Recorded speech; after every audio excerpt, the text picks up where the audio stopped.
کوٹلی پیر عبداللہ رحمان لاہور کے ایک چھوٹے سے محلے میں چودھری محمد حنیف کے گھر میں پیدا ہونے والا ایک بچہ، جس کے بارے میں تب کسی نے یہ نہیں سوچا ہوگا کہ یہ بچہ بڑا ہو کر مقدر کا سکندر بنے گا۔ اہل محلہ کے مطابق چودھری سلطان محمود اپنے نام کی طرح بچپن سے اعلیٰ ظرف کے مالک تھے۔ ان کے بچپن کے ساتھی اور محلے داروں کا کہنا ہے کہ آپ بچپن سے لوگوں کی امداد کرنے میں بڑھ چڑھ کر حصہ لیتے اور اپنے سے بڑے لوگوں کی عزت اور سب سے حسن اخلاق سے پیش آتے۔ آپ نے جیسے ہی جوانی میں قدم رکھا، آپ کے والد چودھری محمد حنیف خالق حقیقی سے جا ملے اور گھر کی تمام تر ذمہ داری آپ کے کندھوں پر آ گری۔ آپ نے بنا ہمت ہارے ذمہ داریوں کا بوجھ لیے آگے بڑھنا شروع کیا تھا کہ آپ کو اللہ کی طرف سے ایک مدد ملی، کیونکہ آپ کے ارادے اور آپ کی سوچ ہمیشہ سے بہت مثبت اور بلند رہی۔ اس مدد کے بعد آپ نے کاروبار میں جھنڈے گاڑنے شروع کیے، ایک کے بعد ایک کامیابی آپ کا مقدر بن گئی۔ اس دوران کبھی اپنے اہل محلہ اور اپنی قریبی ساتھیوں کو کبھی نہیں چھوڑا۔ آپ نے کبھی بھی مدد کے لیے آنے والے کسی بھی سائل کو اپنے گھر سے خالی نہ جانے دیا۔ آپ کی انہی چیزوں کی وجہ سے بڑی کامیابی زندگی کا حصہ بنتی گئی۔ اسی سفر کے دوران آپ کی زندگی میں ایک ہم سفر کا آنا ہوا۔ ان کے ساتھ شاندار زندگی کا آغاز کیا۔ کاروبار کی طرح آپ گھریلو زندگی میں بھی ایک شاندار انسان بن کر سامنے آئے۔ اسی کے دوران اللہ پاک نے آپ کو 2 اولادوں سے نوازا، بیٹی اور بیٹا، اور کاروبار نہ صرف پاکستان بھر میں بلکہ دنیا کے دوسرے ممالک میں بھی پھیل گیا۔ آپ نے ایک NGO بھی قائم کی جو آپ کے اپنے صاحبزادے کے نام سے منسلک ہے، مباح فاؤنڈیشن قائم کی، جس کے ذریعے نہ صرف آپ کے اہل علاقہ بلکہ اس کے علاوہ دوسرے علاقوں کے بھی بہت سے لوگ آپ کی فلاحی کاموں کی خدمات سے مستفید ہیں۔ چند ایک کی مثال آپ کو بتاتے چلیں، جیسا کہ وہاں پہ موجود ڈسپنسری اور ہسپتال اور اس کے علاوہ مستحق لوگوں کو راشن اور ادویات بھی تقسیم کی جا رہی تھی۔ اسی کے ساتھ زندگی نے ایک اور رخ موڑا۔ 2010 میں ایک سانحہ آپ کی زندگی سے گزرا، جس میں آپ کی زوجہ محترمہ دنیا سے چل بسیں اور آپ نے اپنی زندگی کا باقی کا سفر اکیلے ہی گزارنے کا فیصلہ کیا۔ اسی طرح اپنی زندگی کو آگے بڑھاتے گئے، بہت سارے فلاحی اور سماجی کاموں میں بڑھ چڑھ کر حصہ لیتے رہے، جس میں آپ کے اہل محلہ کے تاثرات بسم اللہ الرحمن الرحیم۔ چودھری صاحب نے اس علاقے کے لیے بہت زیادہ کام کیا ہے۔ پہلا کام تو انہوں نے قبرستان میں کیا، پہلے راستے بنائے، اس کے بعد یہ 4 دیواری کروائی، پھر جنگلہ بھی لگوایا۔ اس کے بعد وہ ہر رمضان مبارک میں نا کم سے کم یہاں کو تقریباً 70-80 لاکھ روپے کا جو ہے نا راشن ہمارے علاقے میں تقسیم کرتے ہیں۔ پھر بڑی عید آتی ہے، بڑی عید پہ بھی وہ تقریباً ہر غریب بندے کو 1000 2,000 چودھری سلطان صاحب کے بارے میں صرف اتنا ہی کہوں گا کہ جیسے سورج کو نا چراغ دکھانے کی بات ہوتی ہے نا، تو ہمارے علاقے میں ایک سورج ہے جو تمام لوگوں کو نا اپنی روشنی منتقل کرتا ہے۔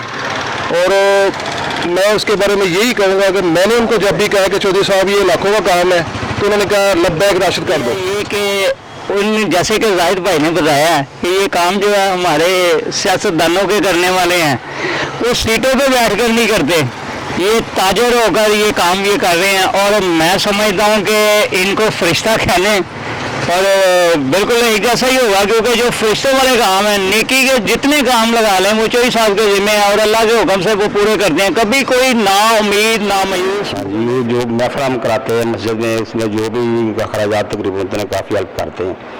تو پیچھے ہماری جو بڑی محفل ہوئی ہے نا، اس میں انہوں نے یہ 2 عمرے کے ٹکٹ بھی دیے ہیں، اور اب ماشاءاللہ قبرستان کا کام کرایا بھی اور انشاءاللہ قبرستان کے لیے مزید اور سہولتیں بھی دے رہے ہیں. سب سے بڑی بات یہ ہے کہ ان کے پاس کوئی بھی ہمارے علاقے کا غریب آدمی چلے گیا نا, انہوں نے مدد ضرور کی ہے.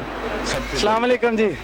ਸਾਰੇ ਜਿਹੜੇ ਚੌਧਰੀ ਸੁਲਤਾਨ ਸਾਹਿਬ ਨੇ ਸਾਡੇ ਵੱਡੇ ਭਾਈ ਨੇ, ਇਸ ਮਹੱਲੇ ਦੀ ਸ਼ਾਨ ਨੇ, ਇਹਨਾਂ ਦਾ ਬੜਾ ਹੀ ਮੁਹੱਬਤ ਔਰ ਪਿਆਰ ਇਸ ਇਲਾਕੇ ਦੇ ਉੱਤੇ ਤੇ ਬੜੇ ਹੀ ਅੱਲਾ ਵਾਲੇ ਬੰਦੇ ਨੇ. ਅੱਲਾਹ ਤਾਲਾ ਇਹਨਾਂ ਦੀ ਜ਼ਿੰਦਗੀ ਔਰ ਤੰਦਰੁਸਤੀ ਕਰੇ, ਸਾਡੀ ਇਹੋ ਹੀ ਦੁਆ ਹੈ ਤੇ